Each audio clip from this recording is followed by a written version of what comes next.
Hey chiropractors, we're ready for another modern chiropractic marketing show with Dr. Kevin Christie, where we discuss the latest in marketing strategies, content marketing, direct response marketing, and business development with some of the leading experts in the industry. Hey Doc, welcome to another episode of the Modern Chiropractic Marketing Show. This is your host, Dr. Kevin Christie, and today I have a great interview with Dr. Manuel Astruc. He's a medical doctor who does a lot of different things, everything from one-on-one coaching for entrepreneurial executives ready to focus on resilience, speed, and leadership. He also has a private practice in Saratoga Springs and works with individuals to explore and treat biological roadblocks such as ADHD, depression, anxiety, and addictions. But today, we're going to actually discuss how to prevent professional burnout. It's a common issue as chiropractors. It's a common issue for a lot of professionals, and he works a lot with people dealing with this, and we dive into it. It was a great conversation. I was excited to have this, and as you'll hear towards the end, you know, it's one of those things where I think he's got multiple topics that we really could dive into, and so I think we're going to have him on as maybe a quarterly guest to dive into certain things such as anxiety and obviously professional burnout, resiliency, a lot of different topics that we can touch on. But this one we really focus on burnout and how to prevent that. I know you're going to like this, and it's just something I want people to start thinking about, even if you're younger, because it happens to a lot of chiropractors. You don't think it's going to happen to you, and there are solutions, and we dive into some very actionable steps that he gives us and we dive into. But before we do that, I do want to make mention, this is going to be probably the last time I do mention it, because as this show is released towards the early mid part of December, we'll be a month away from our first weekend of the Modern Chiropractic Marketing Mastermind down in Florida. And we've got 15 members, which is great. We do have room for a few more. If you're interested in all the details, just go to modernchiropracticmarketing.com/mastermind, and you can see all of the information and all the details, all the requirements to be able to attend. And then there's also a button for event details which outlines the weekends. Quite a group we've put together. I'm very excited about it. We got some great guest presenters, so check that out. Without further ado, here's my episode with Dr. Manuel Astruc. All right, welcome to the show, Manuel. I really appreciate your time today. Just a little bit of a background for our audience. I am part of Strategic Coach, as they know, and so are you. And I had posted in the Strategic Coach member Facebook group about the podcast and looking for a few different types of topics and everything. And you kindly raised your hand on the topic of professional burnout. And I'm really excited to have this. It's the first time I've had this conversation on the podcast. We've talked about it in other avenues, and people in our profession complain about it quite a bit. So I'm excited to touch on this. And so before we do, introduce yourself both personally and professionally, and we'll dive into it. Yeah, so my name is Manuel Astruc. I'm a psychiatrist, and I've been in private practice for well over 20 years. And about 12 years ago, I had my own hitting a bottom with burnout, and figuring out my way through that is what's led me over many years now to talking about it, teaching about it, and helping other individuals, especially people who are high performing individuals who just have a tendency to work really hard, and burnout is a common malady in those professions. Yeah, it's definitely something that we hear a lot about, and obviously it's sometimes crazy hours, like 70, 80 hours a week, or it's lack of vacations, or it's, just being overworked in the day-to-day of things. And so it's a common thing. What are some of the common causes that you've noticed over the years of professional burnout? The most common sort of things we see is when there's a high level of responsibility with the individuals in their work, and a low sense of perceived control within that. And we also end up with losing a vision of where we want to be, and life becomes sort of a grind. Like day to day, we're not growing, we're not changing, and life becomes like a treadmill. Every day, you're just plodding around with no end in sight.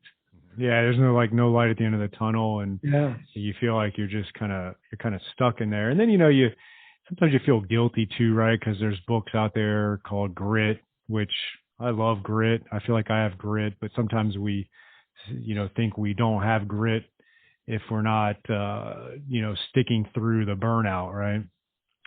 it's really interesting because in your profession, to get to where you are, you have to work hard. Like we're filtered out to work hard. So in high school you work hard, in college you work hard, in your chiropractic education you work hard, so that ultimately you get this reward. You get your degree and you get your license so that you can do what you do. And what we've selected for people who really do have that tenacity and that grit, and the one speed that they have is to work hard. And when we face problems, I mean, for me, this was totally true. If I had, financial stresses, like what was the easiest solution? I added more patients for the end of the day. Yeah. And before you know it, it's 7 to 7 in the morning, but to 7 p.m. at night, no breaks, just all out, 5 to 6 days a week. And that's what we were trained for, work hard. Yeah, and that's the struggle, right? And then I think what happens in our profession too is, you've gone to school for 8 years. You're now like about 26 years old when you're getting out, and you're not making a lot of money. That's the reality of it for most chiropractors right out of school. It's not like you're making $250,000 a year and you can kind of justify it. I got a buddy that's an orthopedic surgeon, and he just works hard, and he's young for an orthopedic surgeon. He's probably in his mid to late 30s, but he's making like really good money. And so it kind of offsets it a little bit. So do you ever see one way or the other, finances making it better or worse, like being able to put up with it longer if there's a lot of money coming in, or being able to put up with it less if there's not a lot of money coming in? No, it's so interesting. I don't think money ultimately plays into it, because that what you just said was that he still works hard, right? So at the end of the day, if you're not working on yourself and kind of aware of some of our vulnerabilities, no matter what that paycheck is, it's not enough if we're not looking at life, in a reasonable fashion. So whether you're making, $100,000 a year or, $10 million a year, the $10 million a year person, you're like, how can they possibly feel vulnerable and scared that they don't have enough money? But they're vulnerable and scared that they don't have enough money, right? It's a mindset thing. Yeah, it's funny. In one of our strategic coach meetings, they talked about it's just different zeros at the end of the stress, right? Like that person at $10 million a year, if the market goes bad or something, they lose a whole lot more than say I do. Right. So, okay. And then here's another thing. Have you read the book Thinking Slow and Fast by Daniel Kahneman? I've gotten Cliff Note versions of it, but I haven't read the whole thing. Yeah. Yeah. I had this conversation. I wanted to come out of the gates with this a little bit and get your thoughts, but I had this conversation with a couple of young docs that I've worked with. And in that book, just to kind of summarize it for the audience, is he talks about system 1 and system 2 thinking. And, system 1 thinking is, 2 plus 2. Your brain automatically spits out 4. So it's basically automatic thinking. And then system 2 is where you're really starting to have to get into critical thinking. Like if I said 23 times 444, like you might be able to figure it out in your head, but you're really grinding your brain gears to get that done. And what I've found with young doctors is they're grinding through system 2 a lot in a given day because they're not there yet clinically and efficient clinically like you will be in year 10 or 15. And so a lot of their day is just burning through that frontal cortex. Whereas when you start really getting a lot of wisdom in practice and efficient, you're more in system 1 a lot. Have you experienced some of that type of stuff professionally where there is a light at the end of the tunnel once you get a little bit more automatic with your thinking? In some ways, I think that makes it worse, actually. Okay. Our brains are really geared to learn and to gain mastery. Mm-hmm. And while you're getting better and better at your craft, there's a vision and there's a desire. And when it starts to get more automatic, at least for me, and I find it with other people, it's when you start to get more rote with your skill set. So now you're pretty good. You're not getting a lot of curveballs during the course of the day. You got it down. Your intuition, your decision making. That's really when you start to wonder, like, what else is there? You've lost your purpose, and passion can go out the window.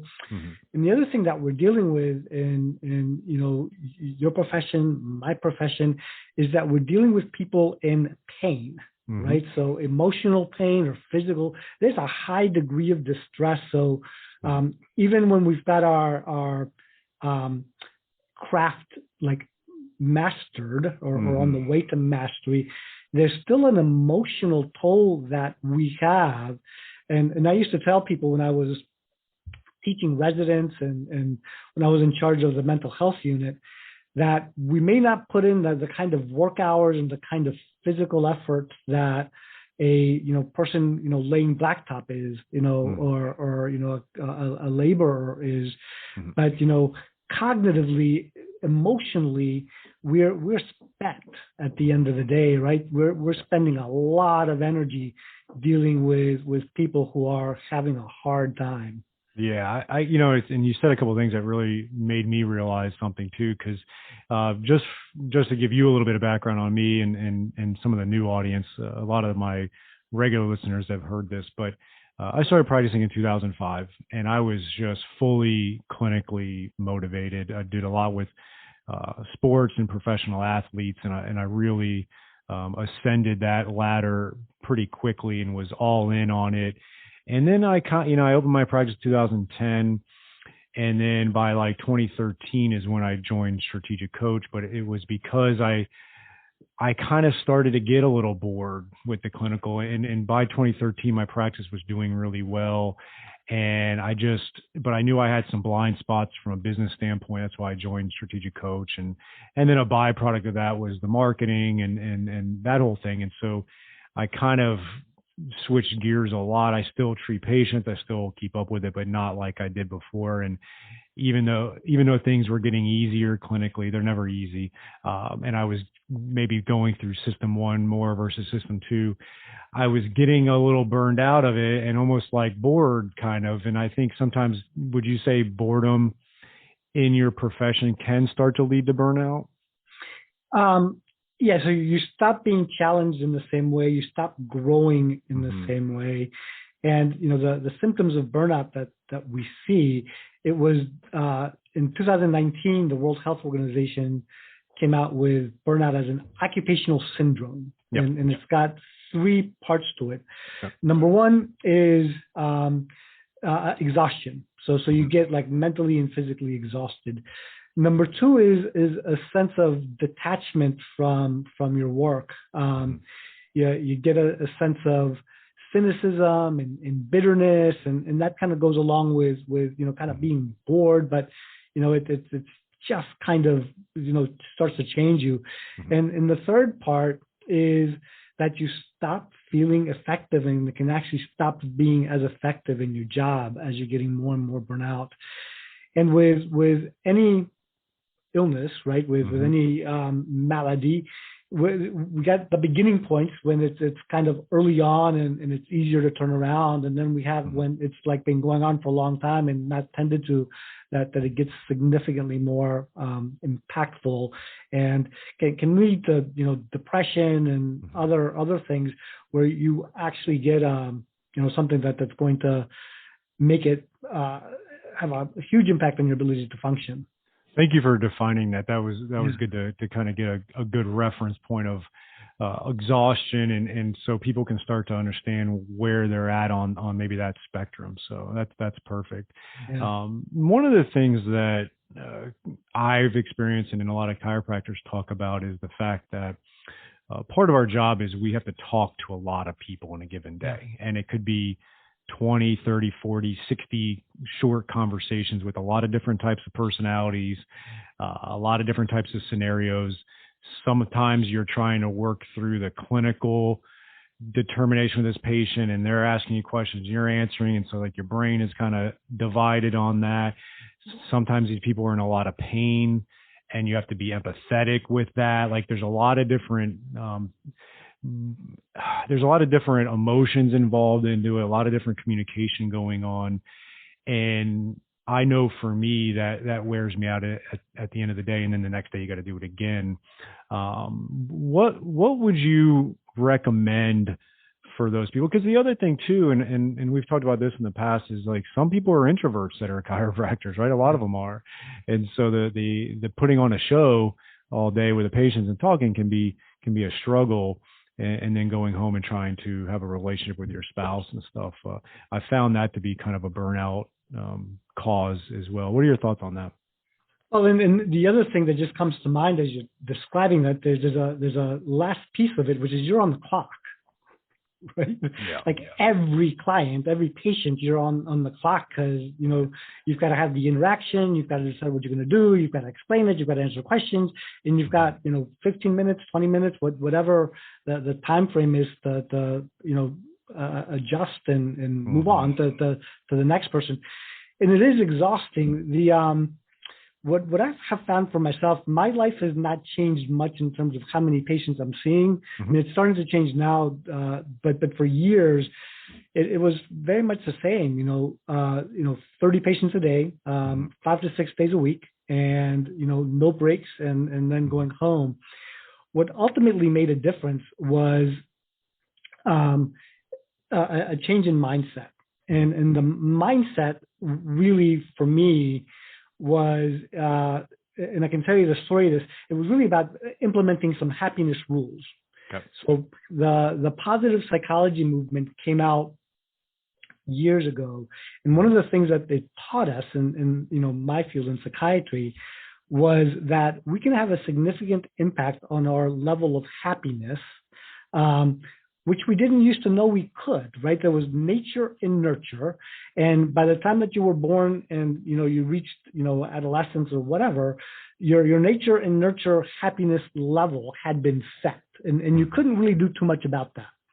And what the positive psychology movement taught us is that you really can. Now, you can't move it tremendously, but making some small, 10%, 15%, 20% of a change in that set point has a humongous impact.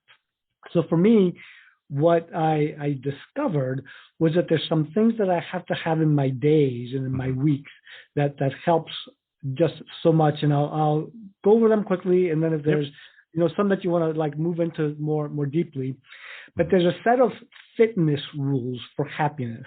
And let me back up for one sec. Mm-hmm. There's a caveat. We make happiness the outcome of our success, and the happiness research, what it really says is that happiness becomes the driver of our success. So when we're implementing happiness as the core organizing set of values for ourselves, it actually helps us to protect from burnout and also drive success more than just kind of having the grit. All right, docs, here is a new opportunity for you from Darcy Sullivan of Propel. She is our SEO specialist in helping out many chiropractors with their search engine optimization and making sure Google is finding you and getting you new patients. It's amazing how many new patients chiropractors can get and are getting when they do the SEO right and a few other things. And Darcy is offering a free SEO workshop just for chiropractors, and you can sign up for that at bit.ly/propelmcm. That is bit.ly/propelmcm, Modern Chiropractic Marketing, right? And so check out that link, and we're going to have you go over 5 SEO secrets to owning the first page of Google without buying ads. And Darcy's going to give that free workshop, 1 hour, to really help grow your practice and start churning new patients from the ever mighty Google, which is still king in the online marketing. So check that out at bit.ly/propelmcm for the 1 hour free workshop. So 6 rules, 3 groupings of them. Rules 1 and 2 are fitness rules. So they're physical fitness, right? Move more, sleep better, eat well, pretty simple stuff.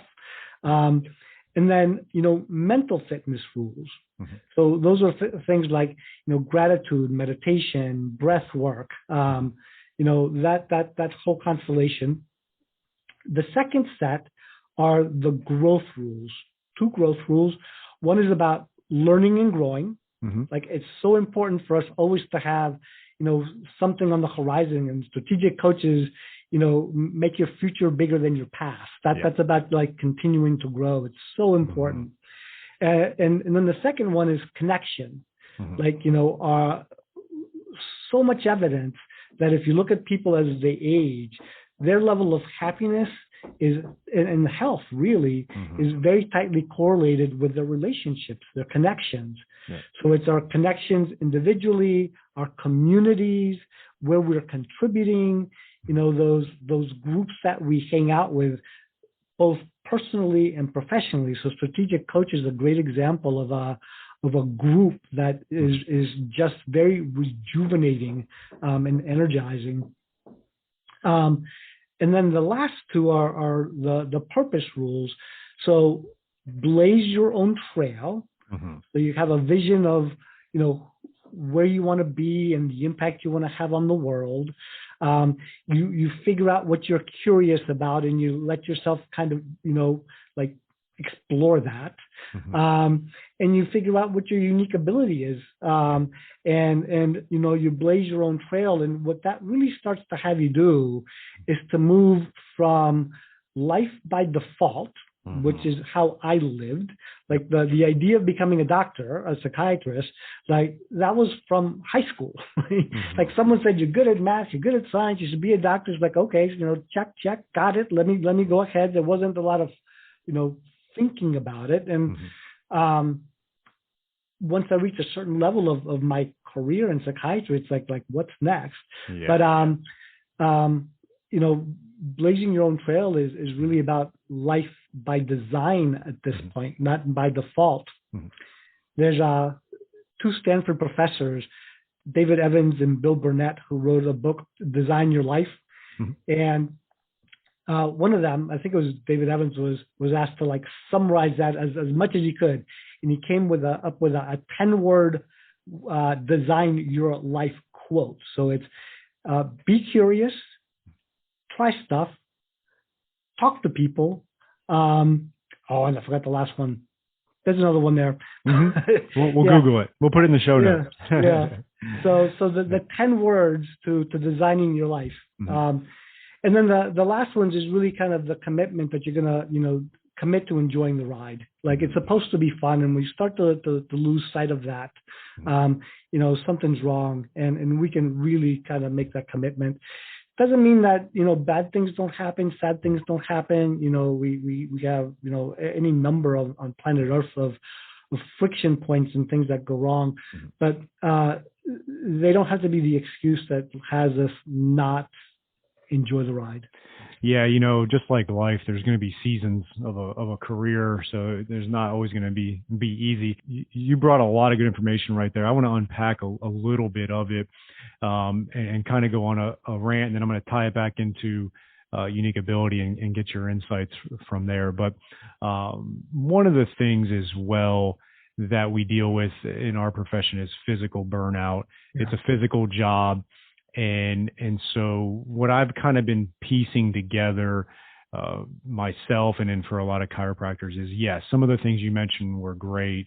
And like for me, the fitness side of things has been important. And I've combined, I do yoga once or twice a week, and it kind of gives me both the physical part, but also kind of the meditation part. I also do meditate outside of that. And so I definitely in touch with the physical side of things. And then I think a reality of it is, and I'll kind of tell a story that my dad was telling me about my uncle, who's an electrician, and has been an electrician for a very long time and is in his 60s, and just physically, really, it's been taxing. And he's just been doing that for a long time because it hasn't gotten to a point where, say, as a business owner or foreman or, things like that, where he can outsource a lot of the work. So as a chiropractor, we got to start thinking about that as well. It's like, how long can you be physically doing all of the work in your practice for, can you do it for 40 years or 50 years? And like you mentioned, the concept with strategic coaches, making your future always bigger than your past. I think part of that with us is how can we build a team around us in our practice to where we're offloading some of the physical part of our job as we age. But part of that's going to come with, having cash confidence and having the cash flow to sustain that. And we're seeing that be difficult, not enough meat on the bone for some chiropractors. And that's why we just actually had a virtual summit on financial intelligence. We called it Money Matters Virtual Summit because, we're patient-centered first, but the finances of life and practice are a reality. And if we don't start thinking about that and having strategies around that, you're going to find yourself being in your 50s and not having the cash flow to farm out some of that work internally to take the load off a little bit. And you're going to be not only stuck in doing a ton of the physical work, and if you get hurt, you're really in a bad spot, but then you're going to potentially face the burnout issue because you're not whittling down into your unique ability. And so I'd like for us to now segue into the strategic coach concept of unique ability, because I'm finding that to be the magic elixir for me in my career as I progress. Because another thing that Dan Sullivan talks about is never retiring, because if you are always making your future bigger than your past and you're focusing on your unique ability, there's really no need to retire, right? So let's dive into the unique ability a little bit and how you've taken that concept and applying that in your practice to help folks with burnout. Before I heard about unique ability, what I started doing, and I found a name for it in the book by Cal Newport, So Good They Can't Ignore You, which is a really good book. Yep. But he calls it the adjacent possibles. And the adjacent possibles are when you're going through your business life and you try stuff that's adjacent, like it's one room over from what you normally do. It doesn't require a great investment of time or money or resources, but you get capabilities and you learn, I like this, I don't like that. I'm good at this, I'm not so good at that. And you start to build from each of these little things that you try, you start to build, knowledge and capabilities, and you're really developing nodes. And if you have some sense of like the direction that you want your life to be, from these things that you're trying, you're going to find your unique ability, and you're going to start to blaze that trail in a direction that's going to be really good for you. And unique ability just kind of hones down to the wisdom of that, right? It's like figure it out early on. And if you have that vision of, this is the stuff that I'm curious about and I want to keep doing, the idea of retiring goes away. Like, why would I retire to do something that I don't really love when I've found what I really love to do, and I get to do that, as much as I want, as much or as little. But now, the idea of retirement just kind of loses the appeal. I recently did an exercise. I forget what made me think of doing it, but it was along those lines. And so I actually, I use Evernote a lot, and I just have a lot of different notes in there and different things. And I just wrote out, I was like, what would I do if I retired? Right? Like, what would I do? And I just started jotting out things like, I would golf more. I'd go to the beach more. I live like 5 minutes from the beach, so it's no excuse not to do it now, right? I would read more, I would learn, I would play more with the kids, things like that. And then I just said to myself, like, well, what's preventing me from doing those things now? Obviously, if you're working a ton of hours, that's going to chip into it.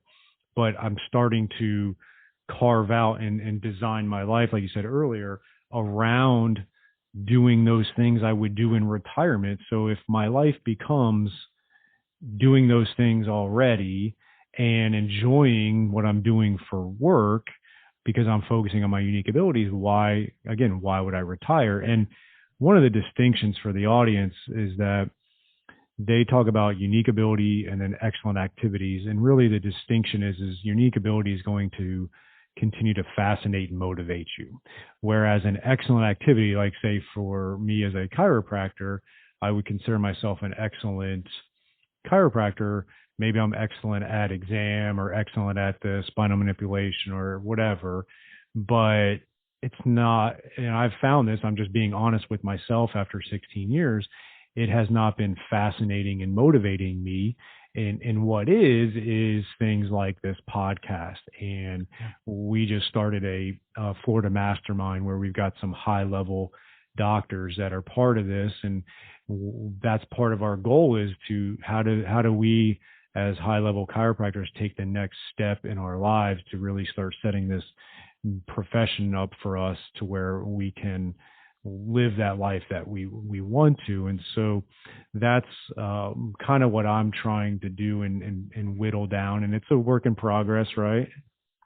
No, it's fantastic. And, it's kind of taking the wisdom that you've had and distilling it and like helping younger chiropractors to be thinking about the runway and the roadmap of designing, with an end in mind of where they can be and what's possible, because that's not taught in school, right? We don't get those classes. We don't get classes on marketing, right?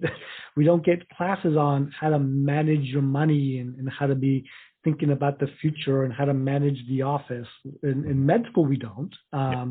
In residency, we don't get that. You either learn by the hard knocks or you end up in a clinic somewhere as a commodity of some sort. And that can work for folks, right? So that's not necessarily a bad outcome, as long as it's balanced with other aspects of life that are a place where they get to express unique ability and designing things that they really want in their life. Yeah, absolutely. And that's where it becomes fun, and so for me, my plan, I'm stepping out of patient care next summer of 2022, and I'm still going to own the practice, still going to have a leadership role in the practice, still be at the office and have team meetings and trainings and do all that. I do a lot of coaching with chiropractors. So I've kind of just figured out like that's presently is what fascinates and motivates me. And so I'm following that to where I can have longevity and enjoy this, and then have the freedom to do those things I would do in retirement anyway. Right. Right. So. And it's taking that unique ability and that curiosity and the things that and giving back. I mean, I think that's so important, that impact piece to the early career chiropractors, so that they don't have to they get the wisdom, they get the shortcut of how to think about things to set themselves up for freedom. Yep. And that's part of why I really, one of my, what do you call it, BHAGs, right? Big, hairy, audacious goals is to just get chiropractors thinking bigger and realizing that, you put a lot of work in early on, you do it strategically, you need to have a handsomely profitable practice so that you can then reinvest in hiring team members that take away some of the things from you. And then all of a sudden you find yourself can keep on investing in that. And then you find, you have to have a little bit of delayed gratification. Like it's not going to happen at 28 years old, right?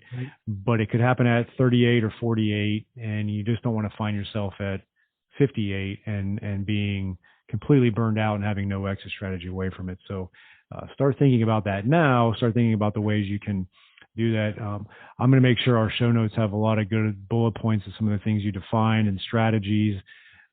I really appreciate your wisdom on this. Any other thoughts for our audience on this topic of burnout and what they can do about it? Well, so I have recently started hiring some psychiatric nurse practitioners. I'm fortunate in my area and in my field that there's large demand. So there's plenty of patients and there's not a lot of practitioners. So I've been able to find really good young experience, so 2-3 years experience nurse practitioners. And when I start, the questions that I'm asking them are, where do you want to be in 3 to 5 years? Like right now in this part of your career, you're really working to master your craft. But I want you to start thinking about where you want to be and what you want to be doing. And there are things adjacent to what we do that are possible that I can support you with. So starting to encourage some entrepreneurial thinking. And also, what are you curious about? Where do you want to niche? Like that's one of the areas that I think we often overlook. Like it just sounds like if you niche, you're going to miss out on something, but it's really the opposite. If you get known for, some of my nurse practitioners, one's interested in, women of childbearing years and psychiatric illness, medicines and pregnancy. Another one's interested in, transgender and all of these things that are going on and specializing. But just having people start to think about these things from early on is such an advantage. And just sets them up in a way that I wish I had known when I started. Yeah, me too. It took me until about age 34 to figure it out. I was a little older, but good to get it when we got it. Yeah, absolutely. So I really appreciate you for your time today. If any of our audience members want to reach out, is there a way they can find you? Yeah, absolutely. So the best way right now is on Facebook. I've got a page, Manuel Astruc Coaching. So that's MANUELASTRUC Coaching. And every morning I do 3 to 5 minutes on happiness, success, leadership, some short little pieces. But I'm there all the time, and it's a good place to find me. Perfect. I'm going to make sure to find you there as well. Yeah. So thank you. We'll make sure we put those in the show notes. Great. Perfect. Thank you. Thank you. Thanks again for listening to another episode of the Modern Chiropractic Marketing Show. Before you leave, make sure you check out our website. We've got blogs and podcasts and all kinds of great info at www.modernchiropracticmarketing.com. We also have a closed Facebook group of the same name where a lot of like-minded chiropractors are workshopping ideas and making sure that we have this continual advancement of marketing, business, mindset, and just growth of your practice. So check us out, modernchiropracticmarketing.com, and the Facebook group of the same name.